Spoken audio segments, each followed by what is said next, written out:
So once again, I'm looking at the news and just totally fed up. Fed up with everybody. And the way they're reporting the news and what they're talking about and how they're talking about it.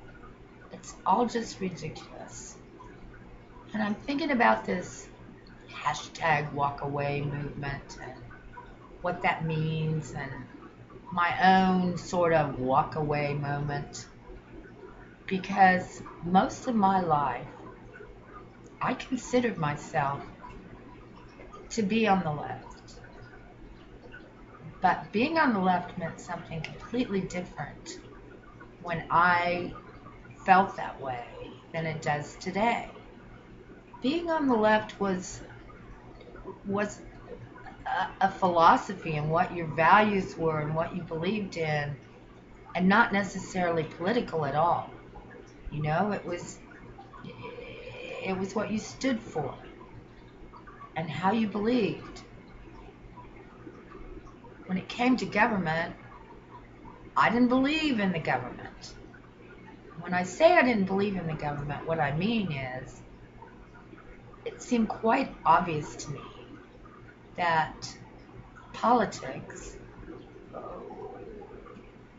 was gone as far as having an actual structure that followed our Constitution and the officials actually believed in our Constitution and wanted to be for the people and serve the people and make this a really great country that was governed by the people, for the people, and of the people.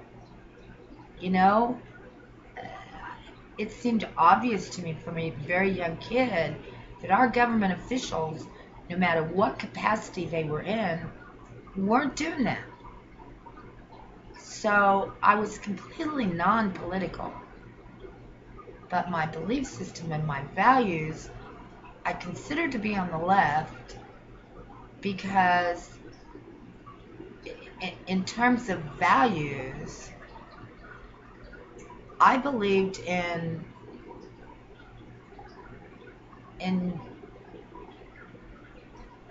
being open-minded, and I don't know how else to say it. The right at that point in time, if you want to call it the religious right, and at that point in time, which was in the late 60s, early 70s, the right was religious. I mean, the majority of America was religious. At that point in time, everyone went to church. And of course, I came out of the Midwest where religion was something that you couldn't get away from. And it was highly authoritarian. So it was based on rules that had to be followed, and religion really governed our social structure, not politics. So being against the right was being anti-authoritarian, which placed me firmly on the left. I wanted to be open-minded. I wanted to know what the world was all about and what being human was all about and why things were this way they were, and why we all did the things we did.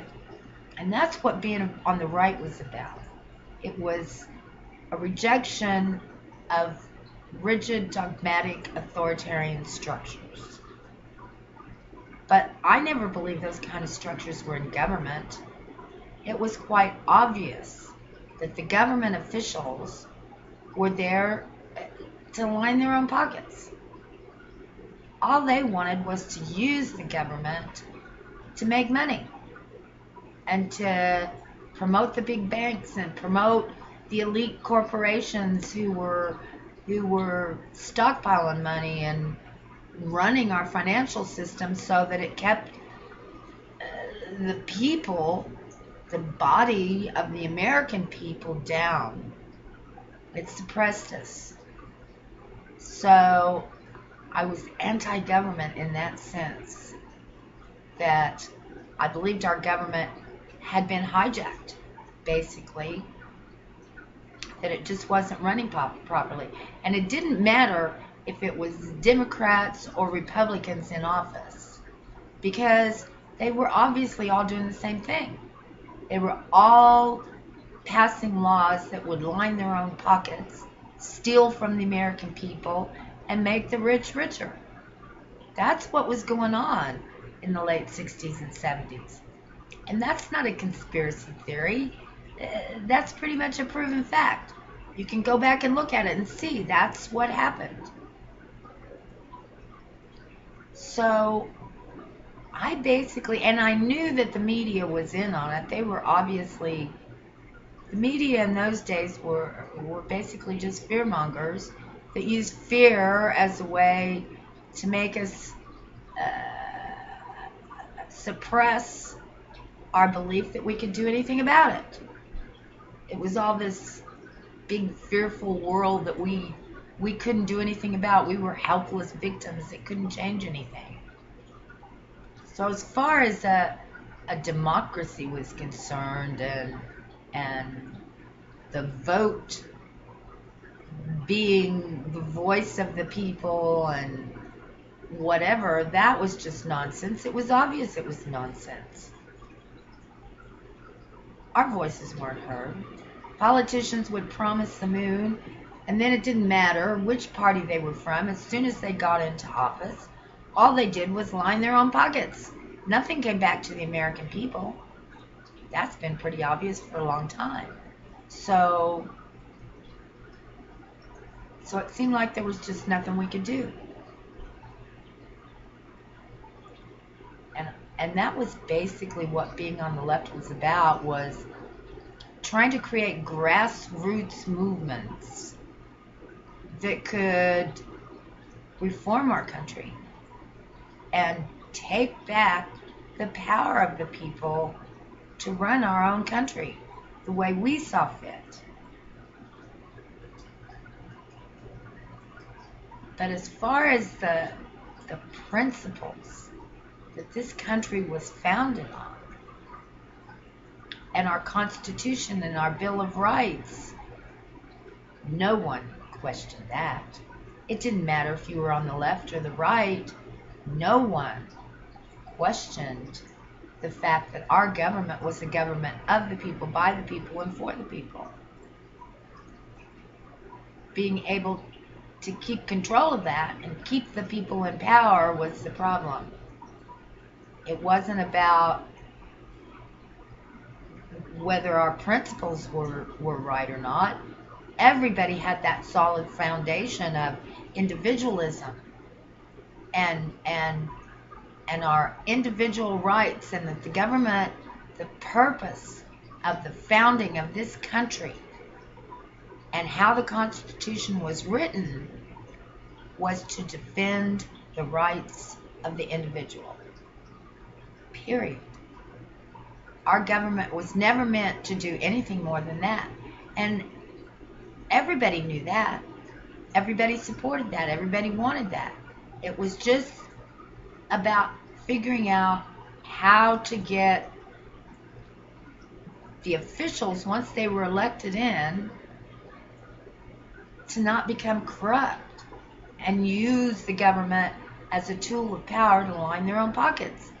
That was politics in the 60s and 70s, and that's what the left and the right was about. The left was open-minded about how to go about doing that. The right was more authoritarian about how to do that. There were rigid rules and dogma that you had to use and society had to follow. So it really wasn't about politics at all back then, being on the left or the right, because we all wanted the same thing. It was just about how you went about doing it. So I turned off the news, didn't listen to it, didn't read it, didn't pay any attention to it, didn't pay any attention to politics at all, as far as who who was running for office and who wasn't, and who was getting elected and who wasn't, and what they were doing. That was obviously useless at that point in time. What had to happen at that point in time was grassroots movements to get those kind of officials out of office and get the people into office who would not be corrupted. And of course, back then we believed that was possible. We believed it was possible to actually get people into government positions who really believed in our Constitution, believed in the individual, and believed in the rights of the individual, and that this was a government of the people, by the people, and for the people, and the officials were our servants. They weren't up there to rule over us. They were there to be our servants and do what we told them to do. So that was where the thrust of my thinking was, and how I felt about it for years, and I worked towards getting people organized to change their own communities and create the kind of communities we wanted to really live in, with the hopes that that would produce people who would run for government office that could hold on to their integrity and turn this back into the country we wanted it to be. So I made a mistake that a lot of people made, simply ignoring government, ignoring who was in power and what they were doing for a lot of years. Boy, was that a big mistake, because I really had no clue of what had happened until Donald Trump got elected president. Well, that's not exactly true. I knew when Obama was in office that things were going drastically wrong. When Obama first ran for president, we all thought, man, this is it. There's finally a decent human being who's going to be president of this country, who really believes in our Constitution and really believes in the individuals and the rights of individuals, and he's going to start restoring our government process to what it's supposed to be. And of course, it became obvious right away that nothing was further from the truth. He immediately started doing the opposite of what he promised. And he was the worst. Of all the presidents we've had, it was obvious Obama was the worst.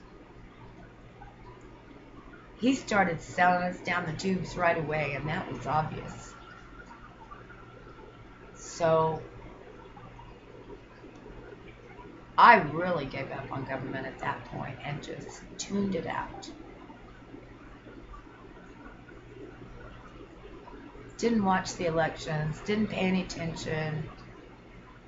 I knew Trump was running, but I thought, oh God, that guy doesn't have a chance. Nobody's ever going to vote for him or put him into office. That's just not going to happen. And then he won. Boy, what a shocker that was for everybody. It was a shock for me, but I didn't think too much of it at first, until I finally heard what everybody was saying about it. And I was hearing all these people saying, oh, Trump's a liar. He lies and he lies and he lies, and he's Hitler. He's going to ruin us. He's going to ruin our country. And I thought, what in the hell are they talking about? I mean, I never really liked Trump when he was on The Apprentice, and that was really about the only thing I knew about him. I knew he was wealthy. I knew he was in real estate. I knew he was good at business. And that he had that show, The Apprentice, that I'd watched a couple of times, didn't like him, but that was because I didn't like how corporate business was run. I didn't like stiff, competitive, cutthroat business. And that's what The Apprentice was all about. So I just thought of him as mostly a clown as far as most things go. But to say that he was a liar and that he was Hitler, that didn't make sense. That didn't match what I'd seen on The Apprentice. That didn't match anything I knew about Donald Trump. Donald Trump seemed to be very honest. In fact, excruciatingly honest. I mean, that's what The Apprentice was all about. If he didn't like you, he said so. And buddy, you knew it. If he didn't like something was going on, it was right out in the open. He talked about it, and you knew about it. If he liked something, that was out in the open too. That's honesty. That's telling the truth. So all this stuff about, oh, he's lying, he's lying, he's lying. He's Hitler, he's Hitler, he's Hitler. He's an authoritarian, blah, blah, blah. It just, oh, white supremacist. Jeez, oh, Pete, it just made no sense. So I started doing my own investigation. Finally. I finally said, okay, who is Trump? What has he actually said, not said? What are all these cases of lying and so forth? So I went back and looked at all the videos of when he was running and what he had promised and what he had said and how he said it to see, okay, was he lying? Is he an authoritarian? Is he blah, blah, blah, all these things they're talking about? And of course, what I found was nothing could be further from the truth. And, in fact, if he was for real, this was the guy I wanted for my president. This was the guy who really cared about our Constitution. This was the guy who had my values. And that was a real shocker for me because, of course, everyone who voted for him and held those same values was on the right. And I had some trouble wrapping my head around that. To say, what? The right is now the ones who are open-minded. The right is now the one who wants grassroots movements. The right is now the one who wants to restore our government through proper means and proper ways, without dogma, without authoritarianism. Wow, what a shocker. And the other shocker was to find out about the left. It was like, now the left were the ones who were the authoritarians, wanting censorship, crying for more censorship, wanting big government, more and more and more government. My God. They wanted to get rid of the Constitution. They wanted to get rid of our First Amendment rights. That was the big shocker. The fact that anyone in this country didn't believe in our Constitution and individualism and individual rights and that, wow, that one, I had a real hard time with that one. So of course it was obvious to me right away I was no longer on the left. I was firmly and squarely on the right. That was my place now. and that was clear. And I was shocked by it, but I didn't really have any trouble moving over there. And also, it was quite clear that the divide was not only between individualism and socialism or communism or whatever you want to call it, but that it was between the working class and the elitists. I mean, they weren't hiding it anymore. Not one single one of them were hiding the fact that they looked down on the average American citizen. They saw us basically just as garbage. And they were openly saying so. That really shocked me. That's all we were to them. Some garbage to be gathered up and thrown away. They not only didn't want a blue-collar worker as president of the United States, they didn't want any of us to exist at all. They want to get rid of us. That was the real shocker to me. And I still have problems with that to this day. But it's quite clear to me that walking away from the left was really easy. But then I was never brainwashed by the left the way so many people seem to be. I had never been following along with them to see what they were doing. I'd kind of gone my own way and done my own thing. I mean, let's face it, that's what individualists do.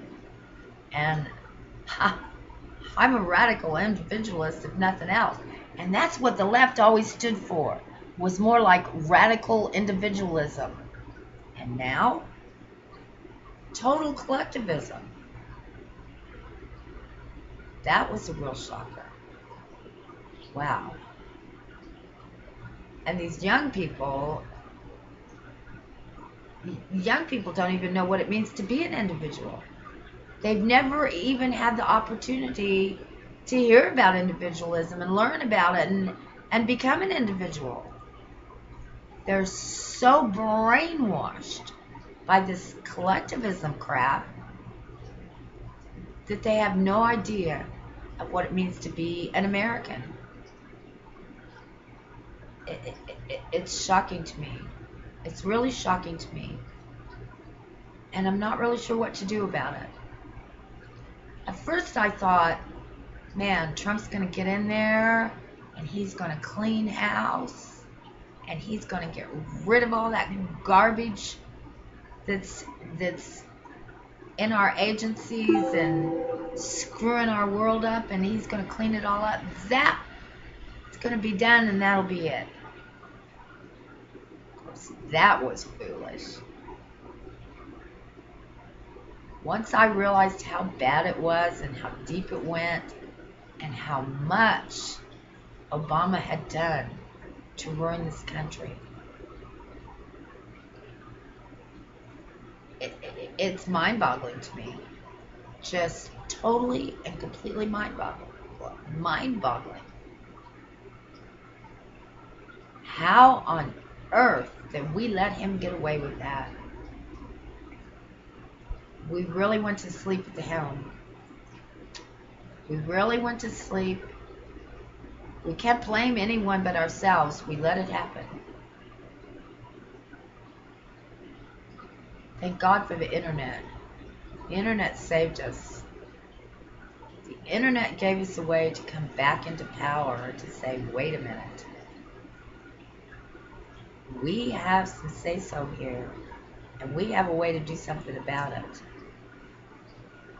Getting Trump elected was a miracle. But I'm beginning to believe it's going to take more than a miracle to get us out of this. It runs so deep and so wide that it's going to be pretty hard to fix it. But we've made a beginning, so who knows? Maybe we can do something. See you next time.